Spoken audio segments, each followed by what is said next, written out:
Big breaking news প্ৰিয় বন্ধুসকল, আজি আপোনালোক সকলোৰ কাৰণে এটা গুৰুত্বপূৰ্ণ আৰু ইম্পৰ্টেণ্ট ভিডিঅ' লৈ আহিছোঁ। এতিয়া জন্মৰ প্ৰমাণপত্ৰ কাগজত নহয়, ডিজিটেল ৰূপত পাব আপোনালোক সকলোৱে। আৰু এইটোৱে আপোনালোক সকলোৰ কামৰ একমাত্ৰ প্ৰমাণপত্ৰ হ'ব, যিখন আপোনালোকৰ জন্মৰ প্ৰমাণপত্ৰ। চকু মেলি আপোনালোকে শুনক।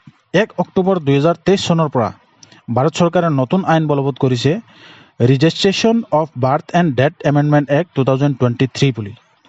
এই আইনৰ অধীনত এতিয়া একেখন ডিজিটেল জন্মৰ প্ৰমাণপত্ৰ তলত উল্লেখ কৰা কাম ব্যৱহাৰ কৰিব পাৰিব, বা আপোনালোকক মই ভিডিঅ'ত স্ক্ৰীনত দেখুৱাই আছোঁ যে কি কামত আপোনালোকে ব্যৱহাৰ কৰিব পাৰিব। স্কুল কলেজৰ নামভৰ্তিৰ ক্ষেত্ৰত আপোনালোকৰ বাৰ্থ চাৰ্টিফিকেটখন প্ৰয়োজন হ'ব। আধাৰ কাৰ্ডখন বনাবৰ কাৰণে, ভোটাৰ ID বনাবৰ কাৰণে, পেন কাৰ্ড বনাবৰ কাৰণে, পাছপোৰ্ট আৰু বিবাহ পঞ্জীয়ন, চৰকাৰী চাকৰি আৰু পেঞ্চন পৰ্যন্ত আপোনালোকক এই বাৰ্থ চাৰ্টিফিকেটখনৰ প্ৰয়োজন হ'ব। আপোনাৰ মনত প্ৰশ্ন আহিছে, এই ডিজিটেল জন্মৰ প্ৰমাণপত্ৰখন ক'ত পোৱা যাব?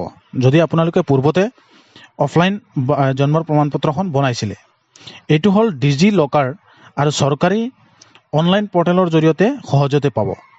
QR কোডৰ আৰু ডিজিটেল স্বাক্ষৰৰ সুৰক্ষিত এই কাগজৰ প্ৰমাণপত্ৰতকৈ বহুতো বেছি বিশ্বস্ত হ'ব। এইটো আপোনালোকে যিকোনো CSC চেণ্টাৰ বা চৰকাৰী হস্পিটেলৰ লগত যোগাযোগ কৰি আপোনালোকে এইখন ডিজিটেল বাৰ্থ চাৰ্টিফিকেটলৈ ৰূপান্তৰ কৰিব পাৰিব পুৰণিখন।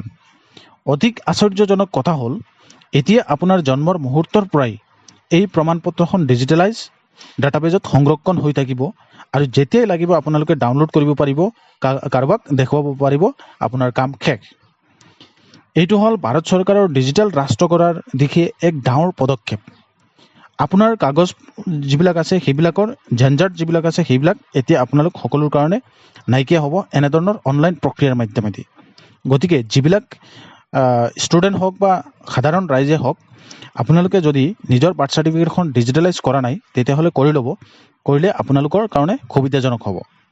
বন্ধুসকল, এই নতুন নিয়ম এইটো পূৰ্বৰ পৰা চলি আহিছে। আপোনালোকৰ শুনি পেলাই সুবিধা যদি লাগে, তেতিয়াহ'লে OILS অসম ইউটিউব চেনেলটো ছাবস্ক্ৰাইব কৰিবলৈ নাপাহৰিব। আমি এনেধৰণৰ দ্ৰুত আৰু বিশ্বাসযোগ্য কিছুমান ইম্পৰ্টেণ্ট খবৰ আছে, সেইবিলাক আপোনালোক সকলোৰ কাৰণে লৈ আহিবলৈ চেষ্টা কৰোঁ প্ৰত্যেক দিনা। সকলোকে ধন্যবাদ জ্ঞাপন কৰিছোঁ এই ভিডিঅ'টোতে। Thank U.